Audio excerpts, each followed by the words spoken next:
Hi hello friends, welcome to my channel. Gowri Kalyana ಧಾರಾವಾಹಿಯ ನಾಳಿನ ಸಂಚಿಕೆಯಲ್ಲಿ ಏನೇನೆಲ್ಲ ಆಗುತ್ತೆ ಅಂತ ನೋಡೋಣ. ನೀವಿನ್ನೂ ಸಬ್ಸ್ಕ್ರೈಬ್ ಮಾಡಿದೆ ವಿಡಿಯೋಸ್ಗಳನ್ನ ನೋಡ್ತಾ ಇದ್ದರೆ ದಯವಿಟ್ಟು ಸಬ್ಸ್ಕ್ರೈಬ್ ಮಾಡಿ. ನಿಮಗೆ ವಿಡಿಯೋಗಳು ಇಷ್ಟ ಆಗ್ತಾ ಇದ್ದರೆ ಲೈಕ್ ಮಾಡಿ. ಸಂಚಿಕೆ ಆರಂಭದಲ್ಲಿ ಈ ಕಡೆ ನಮ್ಮ ಅಜ್ಜಿಯವರು ಗೌರಿನೇ ವರಮಹಾಲಕ್ಷ್ಮಿಯ ವ್ರತ ಮಾಡಲೇಬೇಕು ಅಂತೇಳ್ಬಿಟ್ಟು ಹೇಳ್ತಾರೆ.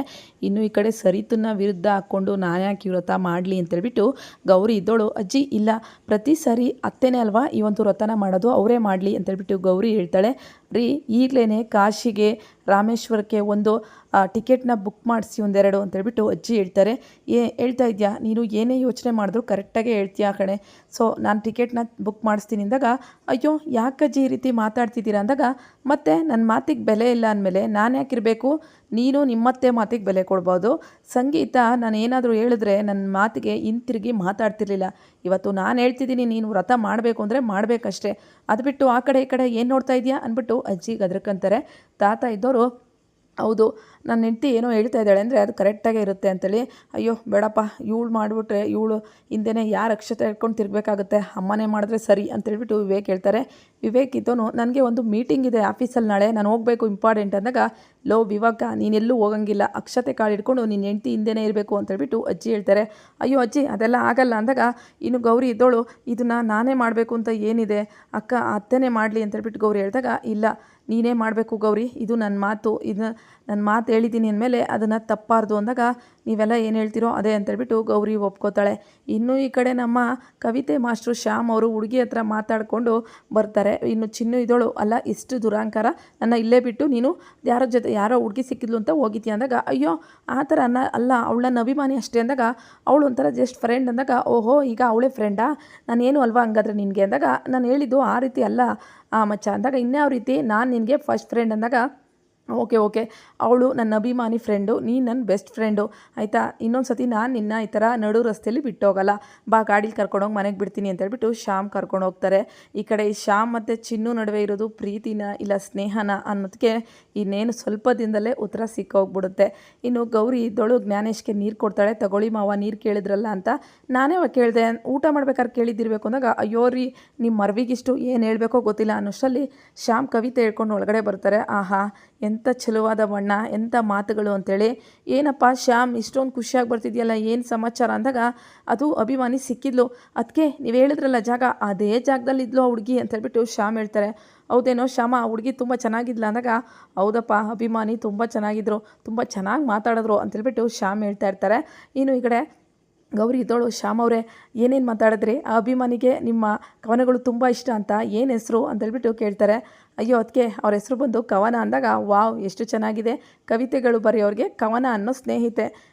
ಏನಪ್ಪ ಏನು ಮುಂದುವರಿತಿಲ್ವಾ ಅಂತೇಳ್ಬಿಟ್ಟು ವಿವೇಕ್ ಸ್ಮೈಲ್ ಮಾಡ್ಕೊಂಡು ಮಾತಾಡ್ತಿರ್ತಾರೆ. ಇಲ್ಲಿಗೆ ನಿಂತಿದ್ಯೋ, ಪ್ರೀತಿ ಪ್ರೇಮ ಅಂತ ಹೋಗಿದ್ಯೋ ಅಂತ. ಇನ್ನು ಈ ಕಡೆ ಚಂಚಲ ಇದ್ದೋಳು, ಅಯ್ಯೋ ಶ್ಯಾಮ್ ನೀನು ಆ ರೀತಿಯೆಲ್ಲ ಮಾಡೋಕ್ಕೆ ಹೋಗಬೇಡ, ಹುಷಾರಾಗಿ ಹ್ಯಾಂಡ್ಲು ಮಾಡು, ಈ ಮನೇಲಿ ಪ್ರೀತಿ ಪ್ರೇಮ ಅಂದ್ಕೊಂಡು ಆಲ್ರೆಡಿ ಹಾಳಾಗಿ ಹೋಗಿದ್ದಾರೆ ಅಂದಾಗ, ಏನು ಚಂಚಲ ಬರೀ ಹಾಳಾಗೋಗೋದೇನೆ ನಿನಗೆ ಫಿಟ್ಟಿಂಗ್ ಇಡೋದೇನಾ ಕೆಲಸ ಅಂತೇಳ್ಬಿಟ್ಟು ಜ್ಞಾನೇಶ್ ಹೇಳ್ತಾರೆ. ಹೌದೌದು, ಯಾಕೆ ಅಂದರೆ ನಮ್ಮ ಮನೆಯಲ್ಲಿ ಪ್ರೀತಿ ಪ್ರೇಮ ಅಂತ ಹಾಳಾಗಿ ನನ್ನ ಮಗನೂ ಹಾಳಾಗೋದ. ನೀನು ದೊಡ್ಡ ಮನೆ ನೋಡು, ಆ ಹುಡುಗಿ ದೊಡ್ಡ ಕುಳಿದೋಳಾಗಿರಬೇಕು, ಚೆನ್ನಾಗಿರಬೇಕು, ಈ ಮಣ್ಣು ತುಳಿಯೋ ಫ್ಯಾಮಿಲಿ ಥರ ಇರಬಾರ್ದು ಅಂತೇಳ್ಬಿಟ್ಟು ಚಂಚಲ ಹೇಳ್ತಾ ಇರ್ತಾಳೆ.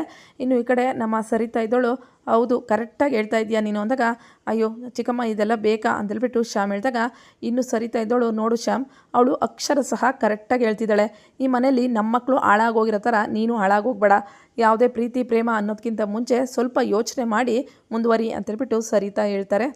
ಯಾಕಕ್ಕ ಆ ರೀತಿ ಮಾತಾಡ್ತೀರಾ ಅಂದಾಗ, ಹೌದು ಆಶಾ, ಯಾಕೆಂದರೆ ನಮ್ಮನೇಲಿ ಪ್ರೀತಿ ಪ್ರೇಮ ಅಂತ ಇಬ್ಬರು ಜೀವನ ಹಾಳು ಮಾಡಿಕೊಂಡು ಇವತ್ತು ನಡು ರಸ್ತೆಯಲ್ಲಿ ನಿಂತಿದ್ದಾರೆ, ಪಾಪ ನಿನ್ನ ಮಗಂಗೂ ಆ ಪರಿಸ್ಥಿತಿ ಬರಬಾರ್ದು ಅಂತ ಹೇಳಿದ್ದು ನಾನು ಅಂದ್ಬಿಟ್ಟು ಸರಿತಾ ಅಲ್ಲಿಂದ ಹೊರಟುಬಿಡ್ತಾಳೆ. ಒಟ್ಟಿನಾಗಿ ಈ ಕಡೆ ಜ್ಞಾನೇಶ್ ಇದ್ದವರು, ಈ ಚಂಚಲ ಎಲ್ಲಿರ್ತಾಳೋ ಅಲ್ಲಿ ಫಿಟ್ಟಿಂಗ್ ಇಕ್ಕಿ ಎಲ್ಲರ ನೆಮ್ಮದಿನ ಹಾಳು ಮಾಡೋದೇ ಇವಳು ಕೆಲಸ ಅಂತ ಹೇಳ್ಬಿಟ್ಟು ಮಾತಾಡ್ಕೊತಾ ಇರ್ತಾರೆ. ಅಷ್ಟರಲ್ಲಿ ಸರಿತಾ ಗೌರಿ ಮಕ್ಕೊಡ್ದಂಗೆ ನಮ್ಮ ಮನೆ ಹಾಳು ಮಾಡೋಕ್ಕೆ ಬಂದಿರೋರೆ ತುಂಬ ಜನ ಇಲ್ಲಿದ್ದಾರೆ ಅಂತೇಳ್ಬಿಟ್ಟು ಅಲ್ಲಿಂದ ಹೊರಟ್ಬಿಡ್ತಾಳೆ. ಗೌರಿ ಸಹ ಏನು ಮಾತಾಡಲ್ಲ.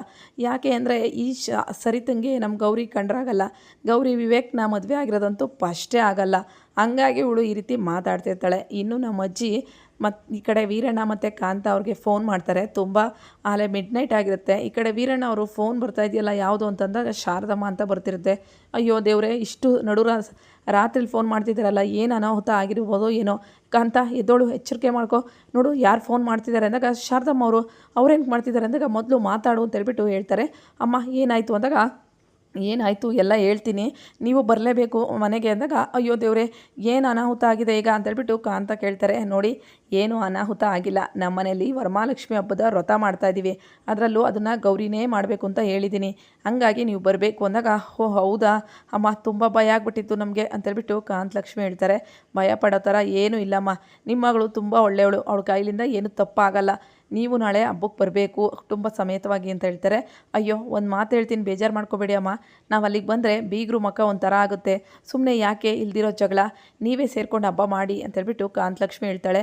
ನಾನು ಹೇಳ್ತಿದ್ದೀನಿ ತಾನೇ, ಈ ಸಾಮರಸ್ಯ, ಈ ಜಗಳ ಇವೆಲ್ಲ ಹೋಗಬೇಕು, ನಿಮ್ಮ ನಡುವೆ ಪ್ರೀತಿ ಹುಟ್ಟಬೇಕು ಅಂದರೆ ಕುಟುಂಬಗಳು ಒಂದಾಗಬೇಕು, ಮಾತಾಡಬೇಕು, ಅವಾಗ ಮಾತ್ರ ಈ ಒಂದು ಏನಿದೆ ಸಮಸ್ಯೆಗಳು ಪರಿಹಾರ ಆಗೋದು. ನೀವು ಬರಲೇಬೇಕು ಅಂತೇಳ್ಬಿಟ್ಟು ಅಜ್ಜಿ ಹೇಳ್ತಾರೆ. ಸರಿ ಅಮ್ಮ ಆಯಿತು, ಬರೀ ಕೈಯಲ್ಲಿ ಹೆಂಗೆ ಹೋಗೋದು ಮಗಳು ಮನೆಗೆ, ಏನಾದರೂ ಒಂದಿಷ್ಟು ಚಿನ್ನ ತಗೊಂಡೋಗ್ಬೇಕಲ್ವಾ ಅಂತೇಳ್ಬಿಟ್ಟು ಕಾಂತಲಕ್ಷ್ಮಿ ಯೋಚನೆ ಮಾಡ್ತಾ ಇರ್ತಾಳೆ. ಸರಿ ಆಯಿತು, ಅದ್ರ ಬಗ್ಗೆ ಯೋಚನೆ ಮಾಡೋಣ ಬಿಡು ನಾಳೆ ಅಂತೇಳಿ ವೀರಣ್ಣ ಹೇಳ್ತಾರೆ.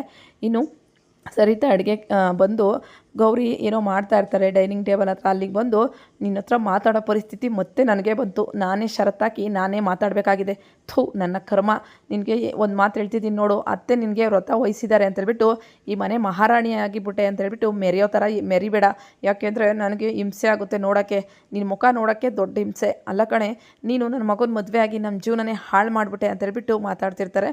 ಗೌರಿ ಅವಳ ಪಾಡ್ಗಳು ಹೋಗ್ತಾ ಇರ್ತಾಳೆ. ನಿಂತ್ಕೋ, ನಾನು ನಿನ್ನ ಹತ್ರನೇ ಮಾತಾಡ್ತಿರೋದು ಅಂದಾಗ ಅತ್ತೆ ನೋಡಿ, ನೀವು ಮಾತಾಡೋದಕ್ಕೆ ನಾನು ತಿರುಗಿ ಮಾತಾಡಿದ್ರೆ ಮತ್ತೆ ತಿರುಗಿಸಿ ಮಾತಾಡ್ತಾರೆ ಅಂತ ಅಂತೀರಾ, ಸೊ ನಾನೇನು ಮಾತಾಡಲ್ಲ ಅಂದ್ಬಿಟ್ಟು ಗೌರಿ ಹೇಳ್ತಾಳೆ. ಇನ್ನು ಇದನ್ನೆಲ್ಲ ವಿವೇಕ್ ಕೇಳಿಸ್ಕೊತಾ ಇರ್ತಾರೆ.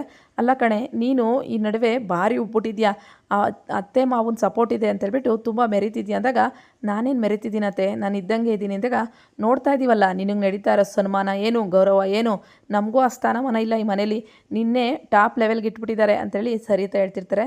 ನೋಡಿ ಅತ್ತೆ, ಅವರವರ ಗುಣ ನಡತೆ ಮೇಲೆ ಅದು ಹೋಗುತ್ತೆ, ನಿಮ್ಮನ್ನು ಕೆಳಗಾಗಿ ನಾನು ಪೂಜೆ ಮಾಡಬೇಕು ಅಂತ ಏನೂ ಇಲ್ಲ, ಅವ್ರು ಹೇಳಿದ್ಕೆ ಒಪ್ಕೊಂಡೆ ಅಷ್ಟೇ ಅಂದಾಗ ಸಾಕು, ನೀನು ಏನೇ ಆದರೂ ನನ್ನ ಮಗನ ಹೆಂಡ್ತಿಯಾಗಂತೂ ಈ ಮನೇಲಿ ಇರೋಕ್ಕಾಗಲ್ಲ, ನನ್ನ ಸೊಸೆಯಾಗಿ ನೀನು ಈ ಮನೇಲಿ ದೇವ್ರಾಣೆ ಇರೋಕ್ಕೆ ಸಾಧ್ಯನೇ ಇಲ್ಲ, ಇದು ನಾನು ಮಾಡ್ತಿರೋ ಶಪಥ ಅಂದ್ಬಿಟ್ಟು ಸರಿತಾ ಹೇಳ್ತಾಳೆ. ಯಾಕತ್ತೆ, ಯಾಕೆ ಈ ರೀತಿ ಯೋಚನೆ ಮಾಡ್ತೀರಾ, ನೀವು ಇವಾಗ ನಿಮ್ಮ ಮಗು ನಿಂಗೆ ಹೇಳ್ತಿರಲ್ಲ, ನಾಳೆ ನನಗೂ ಒಂದು ಮಗು ಆಗಿ ಅದು ಗಂಡು ಮಗು ಆಗಿ ಆ ಮಗು ಮದುವೆ ಆಗಿ ಮಾಡ್ಕೊಂಬಂದಾಗ ನಾನು ನಿಮ್ಮ ಥರನೇ ಹೇಳಿದ್ರೆ ಅದಕ್ಕೇನಾದರೂ ವ್ಯತ್ಯಾಸ ಇರುತ್ತಾ, ಮದುವೆ ಆದಮೇಲೂ ಸಹ ಮಗ ಹೆಂಡ್ತಿ ಜೊತೆ ಇರಬಾರ್ದು ಅನ್ನೋದು ಯಾವ ನ್ಯಾಯ ಅತ್ತೆ, ಯಾವ ಶಾಸನ ಇದೆ ಇದು ಅಂದ್ಬಿಟ್ಟು ಗೌರಿ ಕೇಳ್ತಾಳೆ. ನೀನು ನನ್ನ ಹತ್ರ ಜಾಸ್ತಿ ಮಾತಾಡೋಕ್ಕೆ ಬರಬೇಡ, ನೀನು ತಿಪ್ಪುರ್ಲಾಗ ಹೊಡೆದ್ರು ನನ್ನ ಮಗ ನಿನ್ನ ಹತ್ರ ಬರಲ್ಲ ಅಂತೇಳ್ಬಿಟ್ಟು ಸರಿತಾ ಚಾಲೆಂಜ್ ಆಗ್ತಾಳೆ. ನಾನಂತೂ ನಿನ್ನನ್ನು ಸೊಸೆ ಅಂತ ಒಪ್ಕೊಳ್ಳಲ್ಲ, ನನ್ನ ಮಗ ವಿವೇಕ್ ನಿನ್ನ ಹೆಂಡ್ತಿ ಅಂತ ಒಪ್ಕೊಳ್ಳಲ್ಲ ಅಂದ್ಬಿಟ್ಟು ಸರಿತಾ ಹೇಳ್ತಾರೆ. ಸರಿ ಆಯ್ತತ್ತೆ, ನಿಮ್ಮ ಮಾತಿಗೆ ಬರ್ತೀನಿ, ನಾನು ನೋಡೇ ಬಿಡ್ತೀನಿ, ನಿಮ್ಮ ಮಗನೇ ಬಂದು ನಿಮ್ಮ ಹತ್ರ ನನ್ನ ಸೊಸೆ ಅಂತ ಒಪ್ಕೊಳ್ಳಿ ಅಂತ ಹೇಳಿದ್ರೆ ಅವಾಗೇನು ಹೇಳ್ತೀರ ಅಂದಾಗ ಅದು ಈ ಜನ್ಮಕ್ಕೆ ಸಾಧ್ಯನೇ ಇಲ್ಲ, ಅವನು ನನ್ನ ಮಗ, ನನ್ನ ಮಾತು ಮಾತ್ರ ಕೇಳೋದು, ಅವನು ಯಾಕೆ ನನ್ನ ಹತ್ರ ಬಂದು ನಿನ್ನ ಸೊಸೆ ಅಂತ ಒಪ್ಕೊ ಅಂತ ಹೇಳ್ತಾನೆ, ಕನ್ಸು ಕಾಣಬೇಡ ಅಂತೇಳ್ಬಿಟ್ಟು ಈ ಕಡೆ ಸರಿತಾ ಹೇಳ್ತಾಳೆ. ನಮ್ಮ ಗೌರಿ ಒಂದು ಸತಿ ಏನಾದರೂ ಹೇಳಿದ್ರೆ ಅದನ್ನು ಸಾಧಿಸೋವರೆಗೂ ಬಿಡಲ್ಲ, ಅದರಲ್ಲೂ ವಿವೇಕ್ಗೆ ಗೌರಿ ಏನು ಅಂತ ಚೆನ್ನಾಗಿ ಗೊತ್ತು. ಈಗ ಸರಿತನ ಮಾತೆಲ್ಲ ಕೇಳಿದ್ದಾರೆ. ಅಮ್ಮಂಗೆ ಯಾಕೆ ಗೌರಿ ಕಂಡ್ರೆ ಇಷ್ಟ ಇಲ್ಲ, ಪುಣ್ಯಾವತಿ ಮೇಲೆ ಯಾಕೆ ಅಮ್ಮ ಈ ಥರ ಹಾರಾಡ್ತಾರೆ, ಪುಣ್ಯಾವತಿ ಹೇಳೋದ್ರಲ್ಲೂ ನ್ಯಾಯ ಇದೆ ಅಲ್ವಾ, ನಾನು ಅವಳು ಗಂಡ ಅಂತ ಹೇಳ್ಬಿಟ್ಟು ವಿವೇಕ್ ಯೋಚನೆ ಮಾಡ್ತಿರ್ತಾರೆ. ಇನ್ನು ವರಮಹಾಲಕ್ಷ್ಮಿ ಹಬ್ಬ ವ್ರತ ಗೌರಿನೇ ಮಾಡಬೇಕು ಅಂತ ಹೇಳಿರ್ತಾರೆ. ಸೀರೆ ಉಡ್ಸೋಕ್ಕೆ ತುಂಬ ಇನ್ನೊಂದಿಬ್ಬರು ಸಪೋರ್ಟ್ ಬೇಕಾಗುತ್ತೆ. ಅಜ್ಜಿ ಬಂದು ಯಾರಾದರೂ ಸಪೋರ್ಟ್ ಮಾಡಬಾರ್ದಾ, ಪಾಪ ಗೌರಿ ಒಬ್ಬಳೇ ಮಾಡ್ತಿದ್ದಾಳೆ ಅಂದಾಗ ನಾವ್ಯಾಕೆ ಮಾಡೋಣ, ನೀವು ತಾನೇ ಹೇಳಿರೋದು ಗೌರಿ ಒಬ್ಬಳೇ ಮಾಡಬೇಕು ಅಂತ, ನಾನು ಮಾಡಲ್ಲಪ್ಪ ಅಂತ ಈ ಚಂಚಲ ಇನ್ನು ಮೂತಿನ ಹಿಂಗೆ ದಪ್ಪಗೆ ಇಕ್ಕೊಂಡು ಕೂತಿರ್ತಾಳೆ ಈ ಸರಿತಾ. ಇವಳು ಸಹ ಸಹಾಯ ಮಾಡೋಕ್ಕೆ ಹೋಗಲ್ಲ. ಗೌರಿ ಇದ್ದೋಳು, ಅಮ್ಮ ತಾಯಿ ನನಗೆ ಹೆಂಗೆ ಬರುತ್ತೋ ಅಲಂಕಾರ ನಾನು ಅದೇ ರೀತಿ ಮಾಡ್ತೀನಿ, ನಿನಗೆ ತೃಪ್ತಿ ಆದರೆ ನಂಗೆ ಅಷ್ಟೇ ಸಾಕು, ಜನನ್ನ ಮೆಚ್ಚಿಸೋ ಆಸೆ ನನಗೇನಿಲ್ಲ ಅಂತೇಳ್ಬಿಟ್ಟು ಗೌರಿನೇ ಅಲ್ಲಿ ಒಂದು ಗೌರಿ ವಿಗ್ರಹ ಇಟ್ಟು, ಸೊ ಲಕ್ಷ್ಮಿ ವಿಗ್ರಹ ಇಟ್ಟು ಅದಕ್ಕೆ ಅಲಂಕಾರ ಮಾಡ್ತಾಳೆ. ತುಂಬ ಚೆನ್ನಾಗಿ ಲಕ್ಷಣವಾಗಿ ಸೀರೆನ ಒಡಿಸಿ ನಮ್ಮ ಗೌರಿ ಎಲ್ಲದರಲ್ಲೂ ಫಸ್ಟು ತುಂಬ ಚೆನ್ನಾಗಿ ಅಲಂಕಾರ ಮಾಡ್ತಾಳೆ. ಅಲ್ಲಿಗೆ ವಿವೇಕು ಸಹ ಬರ್ತಾರೆ. ಗೌರಿ ನಿನ್ನ ಏನೋ ಅಂದ್ಕೊಂಡಿದ್ವಮ್ಮ, ಯಾರ ಸಹಾಯನೂ ತಾಳದೆ ಇಷ್ಟು ಚೆನ್ನಾಗಿ ಅಮ್ಮವ್ರನ್ನ ಪೂಜಿದ್ಯಲ್ಲ, ನಿನ್ನ ಗುಣಕ್ಕೆ ನಾನು ಮೆಚ್ಚತೆ ಕಣಮ್ಮ, ಯಾರು ಬರಲಿಲ್ಲ ಅಂದರೆ ಏನು, ನಮ್ಮ ಹತ್ರ ಒಂದು ಛಲ ಆಟ ಇದ್ದರೆ ನಾವು ಏನು ಬೇಕಾದ್ರೂ ಸಾಧಿಸ್ಬೋದು ಅನ್ನೋದಕ್ಕೆ ನೀನೊಬ್ಬಳು ಮಾದರಿ ಅಂದ್ಬಿಟ್ಟು ಅಜ್ಜಿ ಹೇಳ್ತಾರೆ. ವಿವೇಕು ಸಹ ಅಷ್ಟರಲ್ಲಿ ಪಂಚೆ ಎಲ್ಲ ಉಟ್ಕೊಂಡು ರೆಡಿಯಾಗಿ ಬರ್ತಾರೆ. ವಿವೇಕ್ ಬಾರಪ್ಪ ನಿನ್ನ ಹೆಂಡತಿ ಜೊತೆ ಪೂಜೆ ಮಾಡು ಅಂತ ಹೇಳ್ಬಿಟ್ಟು ಅಜ್ಜಿ ಕರೀತಾರೆ. ಇನ್ನು ಈ ಕಡೆ ವಿವೇಕ್ ಸರಿತು ನೋಡ್ತಾ ಇರ್ತಾನೆ. ಸರಿತಾ ಇವಳು ಪೂಜೆ ಮಾಡಲ್ಲ ಅಂತ ನಂಗೆ ಗೊತ್ತು, ನನ್ನ ಮಗ ಇವಳ ಜೊತೆ ಯಾಕೆ ಹೋಗ್ತಾನೆ ಅಂತ ನೋಡ್ತಾ ಇರ್ತಾಳೆ. ಆದರೆ ವಿವೇಕ್ ಅಚ್ಚುಕಟ್ಟಾಗಿ ಗೌರಿ ಜೊತೆ ನಿಂತ್ಕೊಂಡು ಪೂಜೆ ಮಾಡಿ ಗೌರಿ ವಿವೇಕ್ ಹತ್ರ ಕಾಲ್ಗೆ ಆಶೀರ್ವಾದ ಬೀಳ್ತಾಳೆ. ಅವರು ಅಕ್ಷತೆ ಕಾಳನ್ನ ಹಾಕ್ತಾರೆ. ಈ ಕಡೆ ಸರಿತಾ ಉರಿದು ಬೀಳ್ತಾ ಇರ್ತಾಳೆ. ಈಗ ವಿವೇಕ್ ಸೊಸೆ ಗೌರಿನ ಸೊಸೆಯಾಗಿ ಸರಿತನ್ನ ಒಪ್ಸೋ ನಿರ್ಧಾರ ಮಾಡಿದ್ದಾರೆ. ಇದಕ್ಕೆ ನೀವೇನಂತೀರಾ? ವಿವೇಕ್ಗೆ ಈಗಾದರೂ ಬುದ್ಧಿ ಬಂದಿದೆ ಅಂತ ಅನ್ಕೊತೀರಾ? ನೋಡೋಣ ಯಾವ ರೀತಿ ಒಪ್ಪಿಸ್ತಾರೆ ಗೌರಿನ ಸೊಸೆ ಅಂತ ಹೇಳ್ಬಿಟ್ಟು. ವಿಡಿಯೋಗಳು ಇಷ್ಟ ಆದರೆ ಲೈಕ್